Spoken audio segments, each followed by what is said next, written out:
पुराणों के अनुसार भगवान परशुराम को श्री हरि विष्णु के अवतार माना गया है।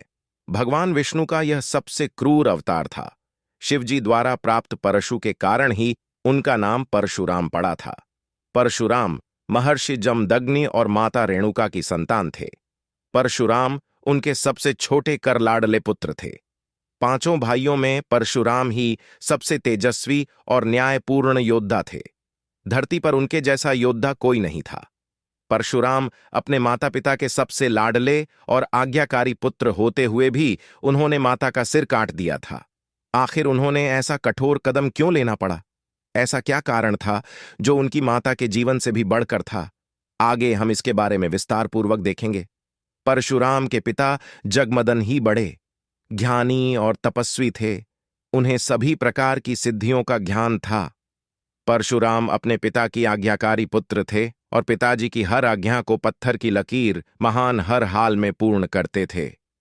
माता रेणुका से हो गई थी एक भूल और महर्षि जमदग्नि हुए क्रोधित। एक बार की बात है, महर्षि जमदग्नि के स्नान के लिए पत्नी रेणुका नदी में पानी लेने के लिए गई। वहीं कुछ दूरी पर राजा चित्र भी स्नान कर रहे थे। राजा चित्रदत्त को देख वह काफी समय तक वह उन्हें ही स्नान करते देखती रही। उनका मन विचलित हो गया और भूल गई कि उन्हें अपने पति के लिए स्नान का पानी ले जाना था। काफी समय हो गया। महर्षि जमदग्नि पत्नी की प्रतीक्षा में बैठे उनका इंतजार करते रहे। जब पत्नी रेणुका आश्रम पहुंची तो महर्षि जमदग्नि ने अपनी ध्यान शक्ति से उनके देर में आने का कारण जांच करना चाहा।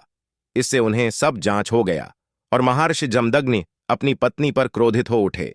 उसी समय उनके चारों पुत्र रघुवंशी, शुरु, वस्तु और विश्वासों भी आश्रम आ गए थे।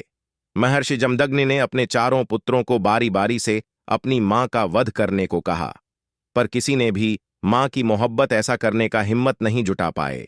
किसी ने भी पिता की आज्ञा को नहीं माना।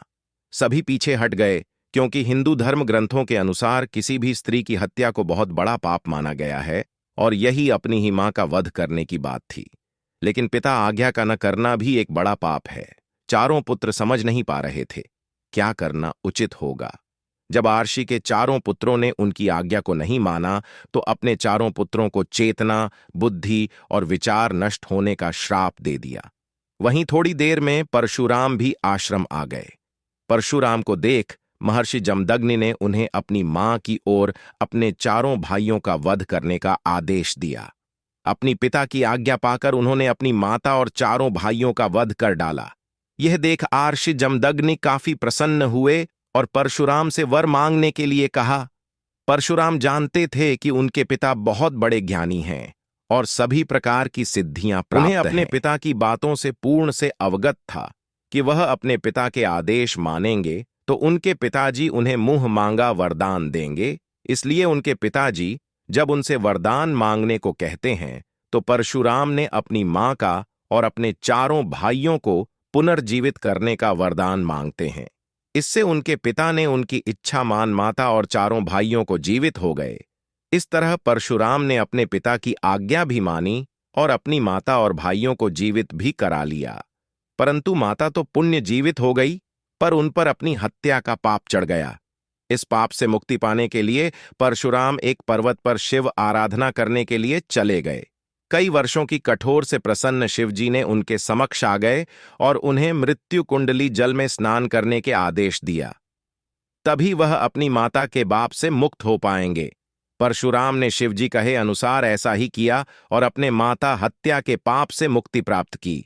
यह मृत्यु कुंड वर्तमान में राजस्थान के चित्तौड़ जिले में है स्थित है। इस स्थान को मेवाड़ के तीर्थ स्थल भी कहा जाता है। इस स्थान से कुछ दूरी एक पहाड़ी पर भगवान शिव जी का मंदिर है, जिसे परशुराम जी ने अपने परशु से काटकर बनाया था।